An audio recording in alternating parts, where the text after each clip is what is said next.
দীর্ঘ ১৭ বছর পর Rajshahi chamber of commerce and ইন্ডাস্ট্রির দ্বিবার্ষিক পরিচালনা পরিষদ নির্বাচনে নেতৃত্ব নির্বাচনের ভোট গ্রহণ চলছে।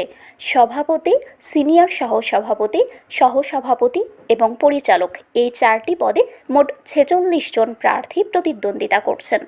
শনিবার সকাল ৮টা থেকে বিকেল ৫টা পর্যন্ত একটানা ভোট গ্রহণ চলবে। নির্বাচনকে কেন্দ্র করে প্রার্থীদের মধ্যে ব্যাপক উৎসাহ উদ্দীপনা লক্ষ্য করা যাচ্ছে। ভোট কেন্দ্রে সকাল থেকেই ভোটারদের উপস্থিতি দেখা গেছে।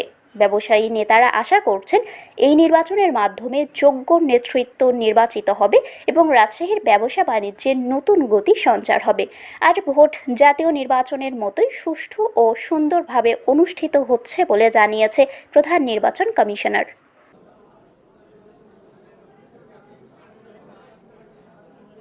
মানে ১৫ বছর পর ভোট হচ্ছে, স্বতঃস্ফূর্তভাবে ভোট দিচ্ছে আমাদের ব্যবসায়ীরা এবং আনন্দঘন বেশি ভোট হচ্ছে।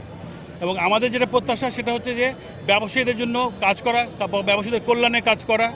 রাজশাহী চেম্বারটা হবে ব্যবসায়িকদের জায়গা, এটা কারো কোনো আড্ডা মারার জায়গা হবে না।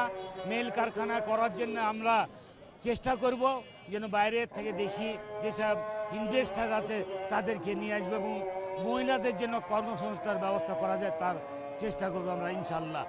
আমরা সরকারের কাছে দাবি করব একটি রাজশাহীতে এগ্রোভেজ ইপিজেটের প্রয়োজন অত্যন্ত।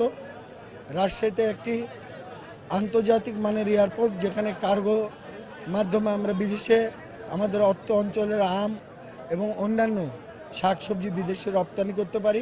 দীর্ঘ যে ১৭ বছর যে ভোট হচ্ছে সেই ভোটে প্রত্যাশা যায় থাক, কিন্তু এই যে ভোট হচ্ছে আনন্দ ঘন ভোট পদ্ধতিতে আমরা একে অপরকে মানে সৌহার্দ্যপূর্ণ এবং একে অপরের অনুরাগী অনুসরণী হয়ে যে আমরা ভোট করছি, এটাই আমাদের আনন্দ। রাজশাহী চেম্বার অব কমার্সের নির্বাচন শতভাগ সুষ্ঠু এবং নিরপেক্ষভাবে অনুষ্ঠিত হবে। ভোটাররা যাদেরই ভোট দিবেন, যারা নির্বাচিত হবেন তারা ভোটারদের প্রকৃত প্রতিনিধিত্ব করবেন। আমরা ভোটটি অত্যন্ত সুন্দর এবং নিরপেক্ষভাবে অনুষ্ঠান করতে সক্ষম হব আশা করি। শারমিন শিমু, বরেন্দ্র টেলিভিশন।